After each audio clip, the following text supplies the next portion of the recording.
friends, facing our fears, laughing through the chaos and drinking some beers. So here's to the laughs, the crumbs and the cheers, all the awkward moments, and we're still here. Cause in the end we're just doing our thing. It's our crazy life, oh, one more thing. Oh, one more thing. Oh!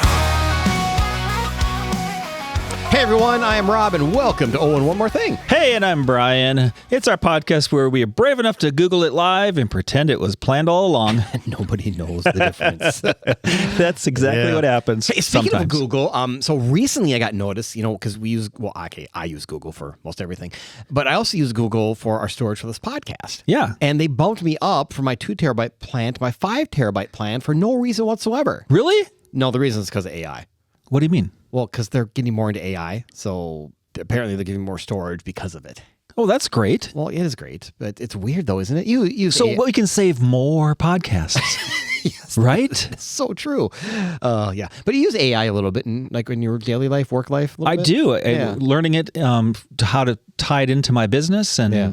it's interesting. It's different. It doesn't Yeah. do what I want it to do yet. Right. Unless I'm writing, then it helps me out a lot. Right. It's a little helper. Yeah, I'm using it more when I have to do things for work, like emails or things like that, or any sort of documents. But I have used it a little bit for like photos. Yeah. Like my phone is one of the first ones to have the whole you can change images and things Yep. a couple years ago. Yep, right. And that was AI. Okay. They didn't call it that at the time. They called it different names for Sure. it. But that was AI. But that was pretty cool. Yeah, I'm trying to learn AI along with everybody else. Yeah. It's also a little scary, some of the things it can do. To a point. To a point. It's only as good as what you want to input into it. Yeah. And that's what I'm trying to figure out and learn, because it's not as easy as everyone thinks it is. Right. So it doesn't always put out what I wanted, because I have to challenge myself and change the words, my prompt. Right. And the hardest thing, I think, especially on social media, is you don't know what's AI and what's not anymore. Right. I mean, because there's some really good stuff out there. I don't know if I'd call it good, but it's There are some really realistic some things out there. Right? Yeah. But I just want to assure everybody listening, I guarantee we're human, not AI, because Because you can tell how many times we mess up. well, I know AI would sound as stupid as we do. That's just fact. So maybe we should make this an AI podcast. I wouldn't sound so stupid. I don't know. So anyway, what'd you have for dinner tonight? We just had leftovers, Swedish meatballs, mashed potatoes, broccoli. It was delicious. That's good. Yeah, dinners are kind of like math. I mean, if you add too much, you have leftovers, but if you subtract too much, you're still hungry. Exactly. You don't want too much, but you need some leftovers because, we got to figure out lunches the next day. So how do you draw that fine line? Right, I know, and it's tough coming up with different ideas for dinner all the time. I mean, how do you not get in a rut? I want something healthy, but also something that tastes like it was not healthy. So basically pizza with the side of denial. Yeah, exactly. We've stumbled across cauliflower crust pizzas recently. I think we talked about this a couple episodes ago. Did we? I found them at, of course, Costco. I don't remember any of that because that's too healthy. Yeah, right. Well, so I found them at Costco. I know it's a shocker. I found a couple different kinds, and they're both really, really good. Yeah? What kind are they? Cauliflower crust. Sorry, I put you on the spot. I mean, one of them was sausage pepperoni, which is just my general go-to pizza, and then one was a supreme, but they're both pretty good. But if it has vegetables on it, it's basically a balanced meal, right? Oh, heck yeah. I mean, by that logic, extra cheese is just dairy for strong bones. Right. I love it. Yeah. See? Basically nutrition. No, see? We're basically nutritionists. Speaking of nutrition, Yes. Have you ever read the label on food packages? Oh my God, holy crap. What the hell is all that stuff on there anyway? I know, it's crazy, right? Right. I mean, I'm all for convenience, but it's like you need a degree in biology and or chemistry to understand what all those stupid ingredients are, and are they even healthy for you? So why don't we take a look at some of those so-called ingredients that we are eating on a day-to-day basis? Do we have to? I mean, ignorance is bliss, Well, it is, but, we got to know what we're putting in our bodies. All right, fine. So, yes, prepackaged foods are convenient, but they often contain a mix of whole food ingredients, additives, and processing aids. So we have a list of some of the most common ingredients, what they do, and what research says about their effects on health. Processing aid? I thought processing aid was Microsoft Copilot. I got a joke in there. Oh, Brian. Okay, on that note, we're going to start with refined grains. So Refined. Refined, isn't that what I said? Refined. I said refined? Yeah. Refined grains, or enriched wheat flour, basically. Okay. So what they are is grains stripped of bran and germ, then sometimes enriched with added B vitamins and iron to them. So why are they used? Because it improves the texture, adds to the shelf life, and helps to reduce the cost. Okay, that's interesting. Removing the germ and bran. Why would you remove the germ? Isn't germ bad for you anyway? It depends what kind of germ you're talking about. Well, that's what I'm asking. Well, not the wheat germ. Wheat germ's good for you? I'm going to go with yes. That germ is good, but other germs are bad. Right. Well, bacteria germs are bad. Well, I can't say that either because sometimes you need a good bacteria. Some bacteria is good. Oh my gosh, just skip back to the topic. Okay, fine. Anyway, removing the germ and bran enables easier, large-scale processing and storage, allowing for cheaper, mass-produced staples. See? Right there. There you go. If you would have just read ahead, you would have known. I don't read ahead. You know that. All right. So the nutritional impact, though, so it's lower in fiber and micronutrients than whole grains, and diets high in refined grains are linked to higher risk of type 2 diabetes and heart disease, while whole grains are protective against these issues. Okay, good. So the evidence of this is studies involving large groups of people, like those conducted at the Harvard School of Public Health, consistently show a link between eating whole grains and a lower risk of metabolic and cardiovascular problems. Makes sense. The bottom line, whole foods are nutritious, but the benefit decreases when they are refined. Oh, right. I mean, like when I usually buy bread for making sandwiches, I usually get like a whole grain, and there's an oat nut one I really like. Right. I usually get that. I try and stay away from the Wonder Bread. Right. We don't like Wonder Bread. No, and straight white bread. Try and stay away from that. I always try and get something wheat or wheat grain or something like that. Something that has a little bit more nutritional value. Right. All right, so the next one is added sugar. We all know that's going to be bad for us. So that means high fructose corn syrup, sucrose, and dextrose. Those are big words. Yes, they are. And what they are is sweeteners added during the food processing. Okay, so why are they used? For added flavor, for longer preservation, and helps the browning when cooking. Oh, okay. The nutritional facts are high intake increases risk of obesity, fatty liver, type 2 diabetes, and heart disease. Yeah, I think we all kind of knew that from our days of eating cereal as a kid, right? Mm-hmm. And also liquid sugars like sodas. Again, we all know that that's not great for us. Don't drink your sugar. Are especially problematic because they don't trigger fullness effectively. Yeah, so the evidence of this, or studies are published in journals such as the JAMA Internal Medicine that indicate that consuming higher amounts of added sugar is linked to an elevated risk of death from cardiovascular disease. Not death. That's what it says. And the bottom line is added sugars are harmful in excess. It's best minimized. I know added sugars are bad, but it just tastes so much better. Right? I mean, they wouldn't add them if there wasn't a reason. It's because they taste better. Tastes better and you want to buy more. Yeah. I have a whole question on sugar substitutes, but as I never do, I read ahead a little bit. What? And we have a section on sugar substitutes a little bit later on in this podcast, right after this ad.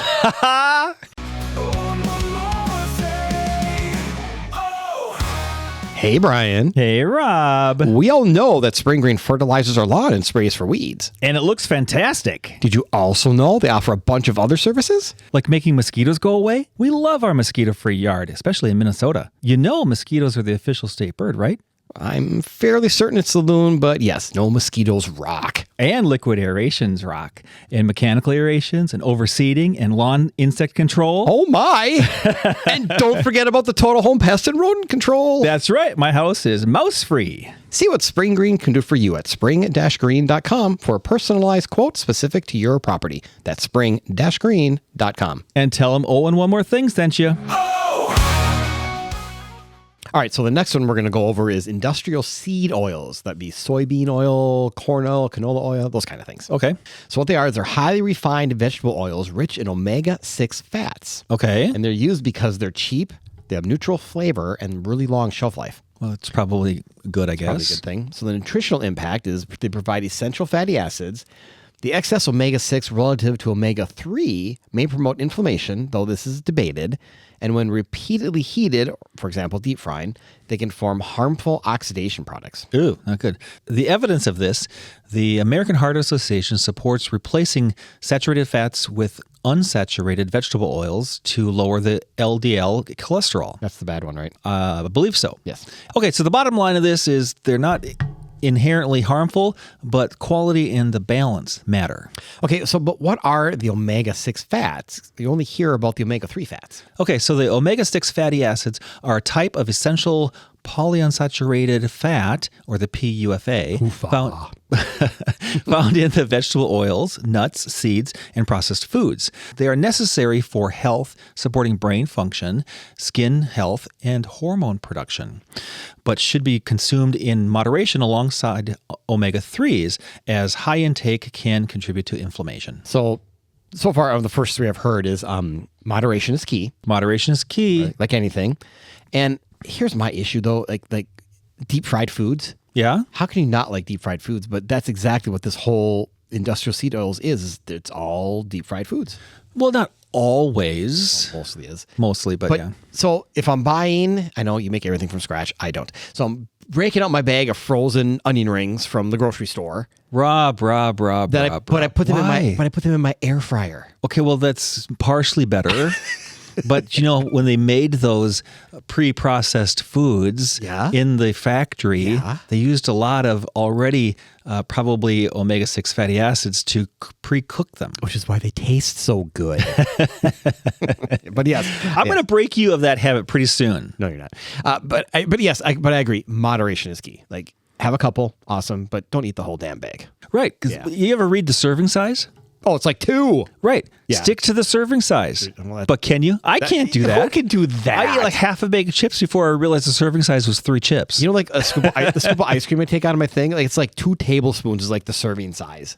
Don't you fill up your entire bowl I with put ice like cream? 12 scoops in that damn thing, and then I put a crap ton of chocolate sauce on top. On top, and then maybe maybe you got nuts, maybe you got chocolate chips, maybe you have some other toppings. It tastes amazing. So good.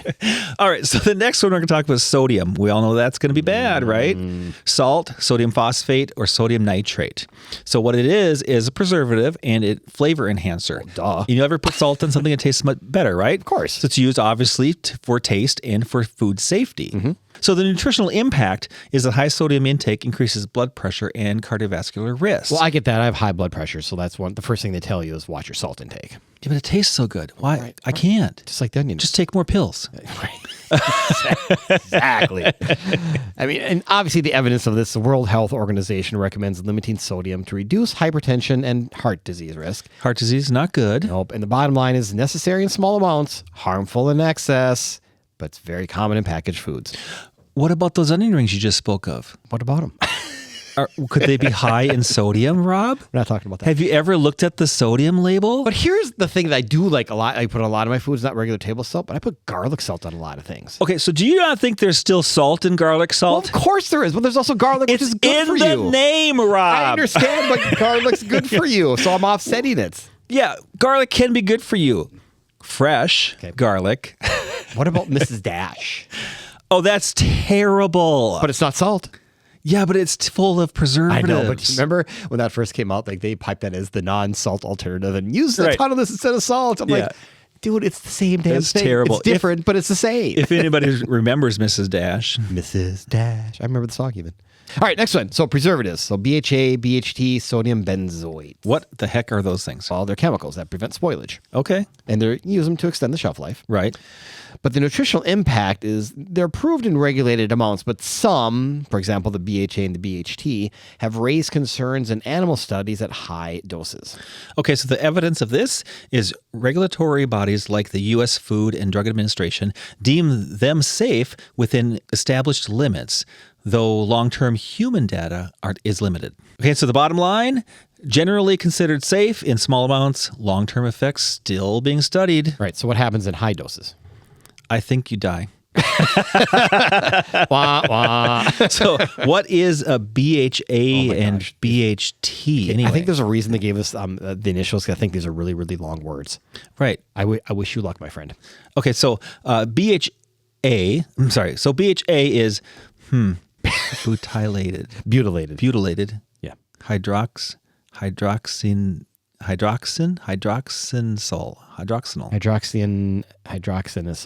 Hydroxynisol. Okay, so BHA is butylated. Nope, that's not right. Butylated. Hydrox. Blah blah blah blah. Okay, we're going to just bypass those and say that BHA and BHT are synthetic antioxidant preservatives widely used to prevent spoilage that have raised concerns due to the studies linking high-dose exposure to cancer and organ toxicity in laboratory animals. While BHA is considered reasonably anticipated to be a human carcinogen, this sounds terrible, by the National Toxicology Program, boy, say that a few times, based on a rodent forestomach tumors. What? Okay, this is what they say. Okay. Many researchers consider low levels used in food safe, particularly as humans lack the specific forestomach structure. Okay. I don't think this is a good So idea hang at on a all. second. So we're testing all this in rats, which I get. You're not going to test it on humans. You got to test it on Right. something. You're doing it on rats. I get all that. But you're testing on something that says, okay, it's killing the rodent stomachs, but humans don't have that stomach, so it's okay. Right. So apparently it's okay. So all I got out of all that, which was a tongue twister to say, Right. was BHA and BHT. Nada. Don't do it. Keep it out of your diet. So, but I think it's hard to keep. It all is because they don't. preserved- Do they always tell you everything? No. Right. So you don't know. Yeah. All right. Try real hard. All right. How about emulsifiers? Okay. So I get the idea of what an Right. emulsifier is. Soy lectin, carrageenan, polysorbate 80. See, I've heard the polysorbate one. How about That was a big thing back in the day. Yeah, that was a big thing. So what they are is they help oil and water mix and improve the texture. Okay. And they're used for creaminess and stability. Ooh, extra creaminess. Extra I like creamy that. is good.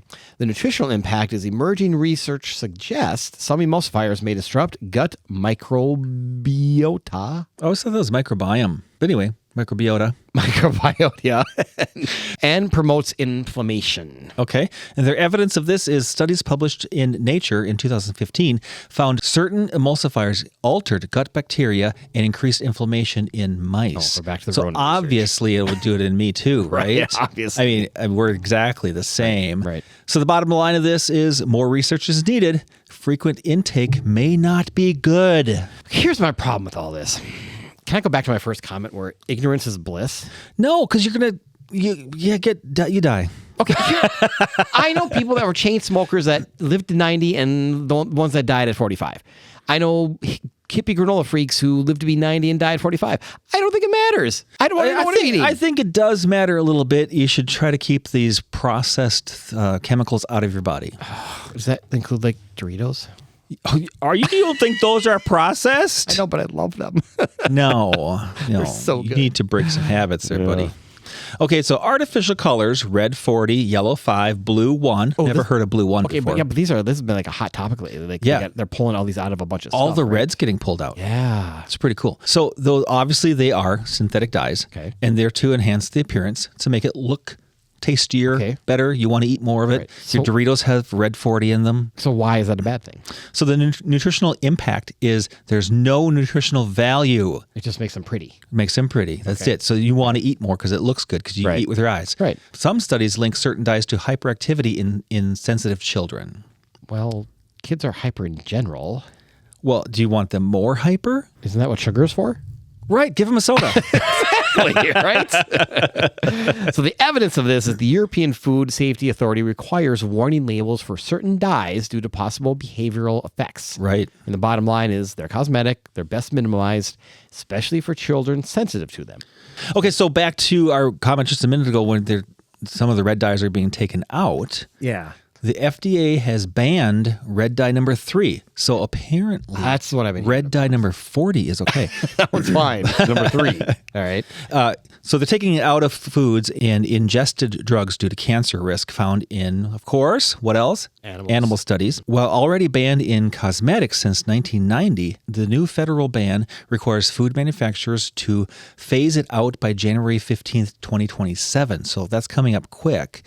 And drug companies by January 18th, 2028. Okay. And General Mills is also removing artificial petroleum-based dyes from its products, aiming to eliminate synthetic colors from all U.S. cereals and K-12 school foods by this summer, 2026. And as of March 26th, the company has already removed these dyes from K-12 school foods and intends to remove them from their entire U.S. retail portfolio by the end of 2027. So that's kind of crazy. Do you think kids will eat less? I don't think they know the difference. Don't you? Honestly, I truly don't. At that age, it's good. Right. K through 12. I take that back. K through like 5, I don't think they really care. Like, it's lunchtime. Let's eat. I don't Let's care. eat, yeah. Yeah. And other major food companies like Kraft Heinz, Nestle, Conagra Brands and Tyson Foods and Hershey are actively removing artificial petroleum-based dyes, including the red dyes, from products by 2026 to 2027. Other companies joining the shift include Walmart and on their private brands, PepsiCo, and Sam's Club, focusing on healthier, natural color alternatives. Okay, so clearly the red dye is the big issue. Well, I think that's what started it. That's the start. Okay. Yeah. So do you remember back in our school age days, like back in the 70s, when they taught you how to brush your teeth? Yeah. And they have you chomp on a little red dye thing to see where you missed? I can't believe that the red dye was in that. You think that was nothing but red dye number 3 and they're feeding to us like candy? Yeah. And all of a sudden it's It's bad. in all the candy. Oh, it's in everything, dude. It's in the candy I'm eating right now. Wait, you brought Reese's Pieces and aren't sharing them? There's no red in Reese's Pieces. Well, so the next one, artificial and non-nutritive sweeteners like aspartame, sucralose, and stevia. Okay, those don't even sound good. Well, I mean, I kind of know what they are, so I kind of like them.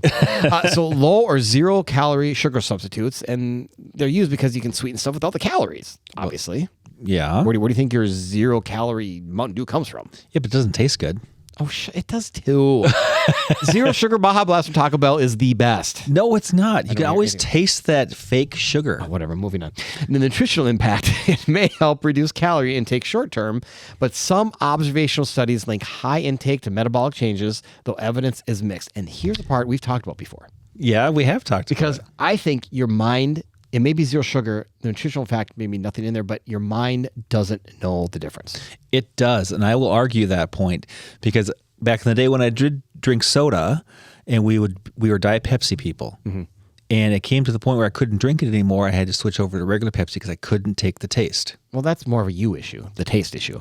See, Right. I prefer This Diet is what Pepsi. I'm saying. But I prefer Diet Pepsi over regular cola because I think the regular cola has a very lingering kind of just bleh taste, where to me the Diet Coke and Diet Pepsi are more crisp and refreshing and kind of seem to go down smoother. 100% disagree. But you also like bourbon and I don't. Yeah. So what's wrong with So our that? palates are a little different. No. Newsflash. We have different palates. I cook from scratch. You eat out of a can. You the like spam. I don't. Love spam. All right. So the evidence of this is in 2023, the World Health Organization advised against long-term use of non-sugar sweeteners, Rob, for weight control based on limited long-term benefit evidence. Does that make any sense? It makes sense. The bottom line is likely safe in moderation, not a magic solution for weight loss. Well, of course, I wouldn't use it for weight loss, but a recent study in 25 and 26 it linked high consumption of artificial sweeteners, so aspartame, sucralose, and saccharin. I'm not saying that right. Sucralose, aspartame, sucralose, and saccharin to faster cognitive decline, up to 62% faster, equivalent to 1.6 years of aging. That's a scary stat. That is. Particularly in adults under 60 and those with diabetes. Well, you're over 60. You're fine. Yeah, I'm good. You're I fine. can drink all that I Drink all want you to drink. It doesn't matter for me anymore. I'm on the downslide. Research also indicates potential brain-related appetite disruption, which means eating behaviors that do not match the body's actual nutritional needs. Right? Okay, so I did a little bit more research on this because this one to me is a little fascinating. So, Oh, good. I like getting deep in the woods. So the sugar substitutes, we know what their additives, including the artificial sweeteners we've all talked about, and the natural options like the stevia, the monk fruit, sugar alcohols, and xylitol. While they may help reduce the sugar and calorie intake, some natural alternatives, such as honey and maple syrup, still contain calories and sugar. Like we didn't know that. Honey and maple syrup. I like that. So good, right? And the long-term effects of artificial sweeteners are still being studied, so moderation, again, is the key. And focusing on whole foods is recommended. So we all know the artificial sweeteners we've used forever. Equal, Sweet and Low, Splenda, right? Yep. Okay. So those are fake. No. We know so do you know what the natural sweeteners are? The stevia. You know what that is? Yeah, I know what it is. I can taste the difference. I don't like it. Okay. So stevia is derived from a plant. Yeah. So 0 calories, and it's 200 to 400 times sweeter than sugar. That's probably what it is. Yeah. It's more sweet to me than I am expecting, and Right. I know that I can taste the difference. Right, you need such a small amount to make it hit. Another one that we've actually used for baking quite a few times, it's harder to find now, but we've used it, is monk fruit. Yeah, we have some monk fruit. Yeah, so that again, sweeteners. 0 calories. That's 100 to 250 times sweeter than sugar.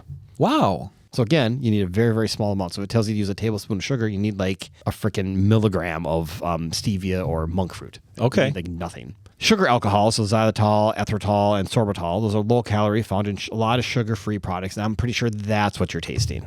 Sure. Okay, that makes sense. Yeah. And then allulose, I've never heard of this one.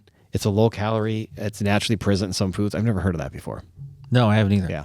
But the natural sweeteners that you can use, but they do contain sugar, is honey. I like it. Has a lot of antioxidants and minerals, but still has calories and sugar. And it never spoils. Never, I debate that, but whatever. Come on now. We can do a whole podcast on honey. Yes, we could. Oh, honey. Ah, honey. You're so sweet. Maple syrup contains minerals, but is still sugar. It's from our friends from the north. Yep. Coconut sugar. I've never used that. Have you? No. What's Yeah. coconut sugar? Well, it's similar to table sugar, but with trace minerals. Okay. And agave nectar. Yeah, we have that. That's super high in fructose. Oh, yeah. So not so good. Not so good. So Tastes good. again, moderation is key. Processing. Many natural sweeteners are still processed, so look for unrefined options when possible. And it's hidden in a lot of foods. So substitutes are in a lot of things like diet sodas, cereals, and sauces. So check the ingredient list. And they're still working on the health ingredients, or the health effects, I should say. Or just make it everything from scratch.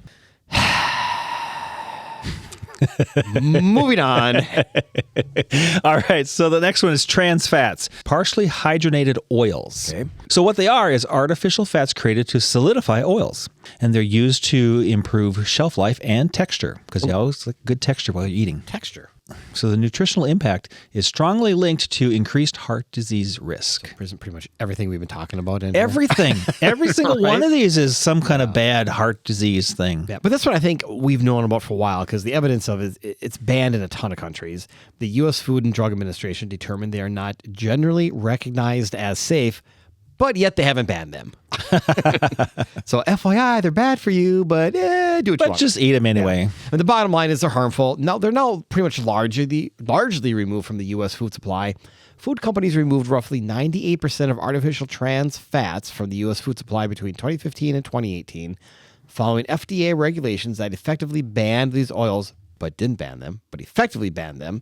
2019 and 2020, most manufactured products are now trans fat free, although trace amounts may still exist in some items. Sure. That was a big push there for a long time, getting rid of the trans fats. Right. Isn't that, what were those, the chips that were made with Olestra? Do you remember No, that? I don't know what that is. You don't remember this? No. Oh, this was huge.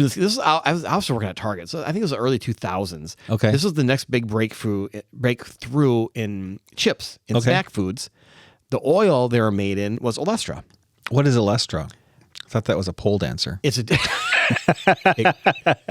no, that's a star. No, it was the next fatty oil to what they made them in. But here's the problem: it created anal leakage.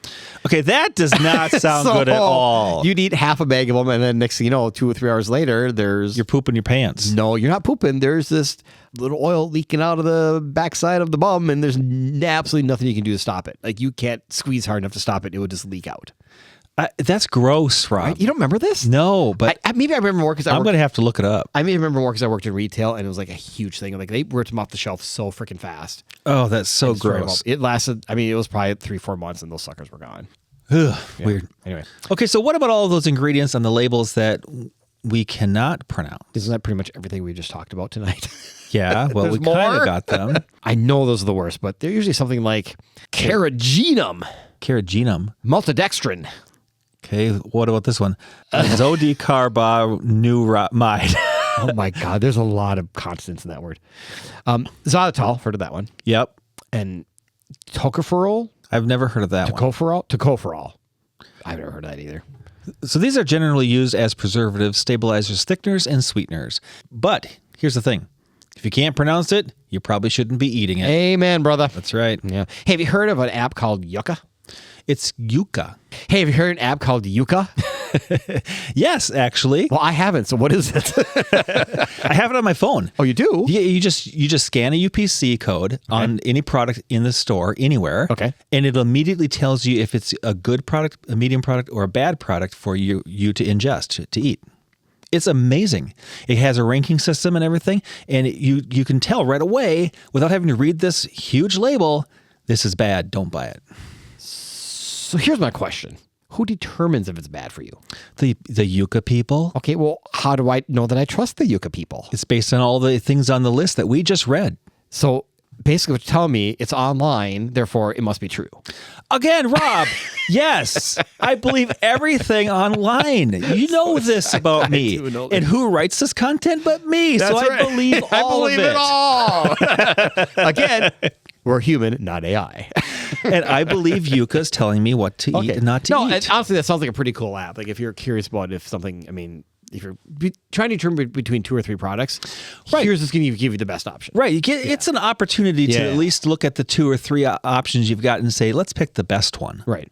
So basically, in the end, it's best to focus your diet on whole foods, using convenience items as a supplement rather than the main component of your cart, as studies, such as those in the BMJ, link diets high in ultra-processed foods to increased health risks. So when choosing foods, opt for the whole grains over refined flour and be mindful of the ingredients like emulsifiers and artificial dyes, which have raised questions in research published in journals like Nature. And additionally, pay attention to these limits and exclusions. So sodium, your salt, keep your intake under about 2,300 milligrams per day, aligning with the World Health Organization's recommendations. And let me tell you, that's tough to do. If you ever paid attention to that, Would be hard. That one's extremely hard to do. Yep. Also pay attention to added sugars. Yeah. Limit these, especially high fructose corn syrups and other syrups. Right. So basically drink 0 sugar Baja Blast from Taco Bell and you're golden. No, don't drink that at all. I drink it every week. And artificial trans fats. And artificial trans fats. Avoid partially hydrogenated oils, which have been banned by the U.S. Food and Drug Administration. Oh, hang on a second. The line we read earlier said they weren't quite banned yet, They're banned enough. but now they're banned. They're 5 minutes later, they banned them. You should just go with the fact that they are banned and keep that in your mind All right. and try to stay away from them. I'm with you. Okay. All right. So remember that not all packaged foods are poor choices, like Doritos. Items like whole grain bread, yogurt, and canned beans can be excellent additions to your diet. Amen, brother. That's right. As always, please follow us on the socials on Oh and One More Thing Pod and Facebook and Instagram for highlights and news for upcoming shows. And if you have a show idea for us or just want to give us some feedback, send us an email to ohandOneMoreThingPod@gmail.com. We would love to hear from you. Plus, we still have some merchandise, t-shirts, and caps. If you're interested, just send us an email. Oh, and one more thing. Remember, produce, eggs, meat, seafood, and frozen veggies are your real friends. All of those are our friends. And treat the center aisles like a proceed with caution zone. That's right. When buying packaged foods, pick short ingredient lists with words you can pronounce, skip added sugars and partially hydrogenated oils, keep sodium in check, and if it reads like a chemistry experiment, maybe put it back. Convenience is fine. Just don't let ultra-processed foods run the show. Your heart will thank you. If you learned anything from this podcast, do that. Just stay away from those things you can't pronounce. Yeah, absolutely, my friend. Bye, everybody. All right, see you later. I can still eat donuts, right? Oh, heck yeah.